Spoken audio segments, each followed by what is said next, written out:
Olá, amigos e amigas, Diácono Beto, Paróquia São Miguel Arcanjo, Arquidiocese de Maringá.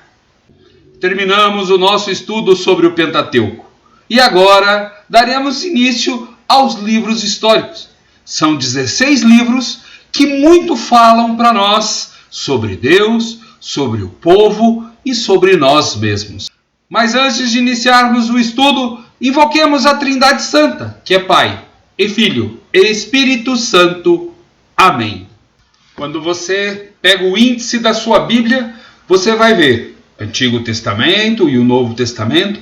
No Antigo Testamento você vai ver o Pentateuco em primeiro lugar, contendo Gênesis, Êxodo, Levítico, Número e Deuteronômio, e depois os livros históricos. São 16 livros que falam sobre história. Mas qual tipo de história que eles falam? Essa história que nós entendemos hoje, que os fatos têm que ser provados? Não.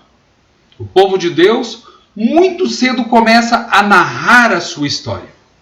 Só muito tempo depois, por exemplo, é que os gregos vão falar em história. E a história hoje, como ciência que nós temos, é coisa do século XIX, século XX, onde você tem que provar aquilo lá.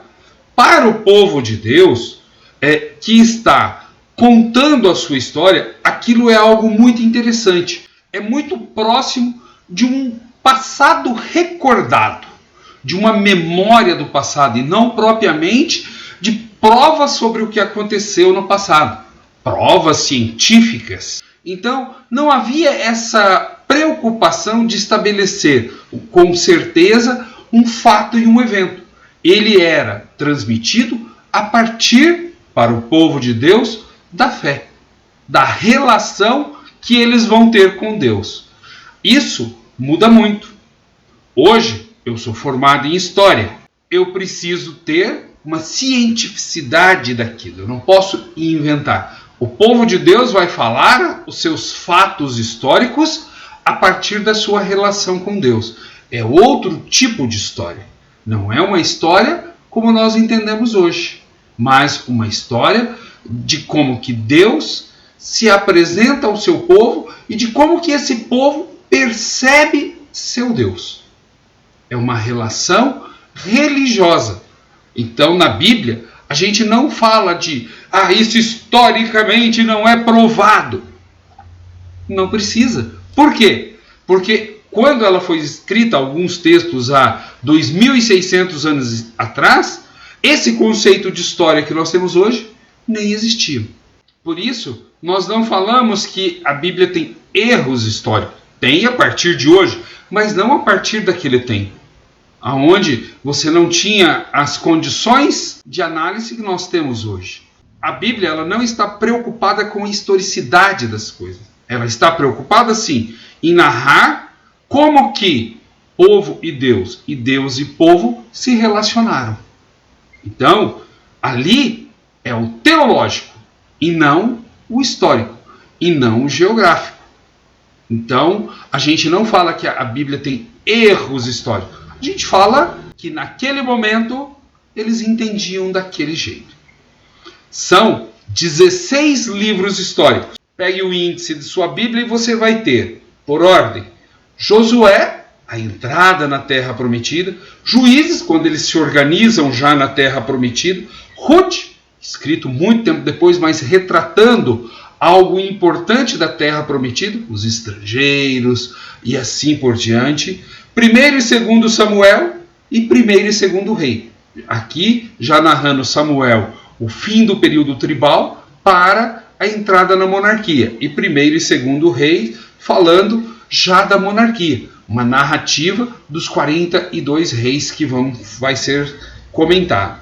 Depois você tem as crônicas ou histórias cronistas, 1º e 2º Crônicas, Esdras e Neemias, que no primeiro momento era um livro só, e depois Tobias, Judite e Esther.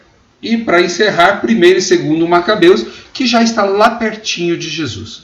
Alguns autores ainda falam que os Evangelhos e Atos de Apóstolos são também livros históricos, mas isso é uma outra classificação. Para nós aqui é importante nesses livros históricos Se o Antigo Testamento tem 46 livros na Bíblia Católica e 39 na Evangélica, nós temos 16 livros históricos. Esses livros são muito importantes para entendermos como que Deus vai agindo na história desse povo e como que esse povo vai percebendo Deus no seu dia a dia. 3 livros de mulher. Nós temos Esther, Judite e Ruth.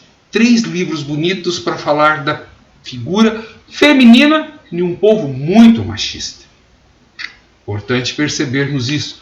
Nós temos livros que falam exatamente o mesmo conteúdo dos outros, tipo Crônicas, por exemplo, que vão falar praticamente o que nós vamos ter em 1º e 2º Rei, de um ponto de vista ideal.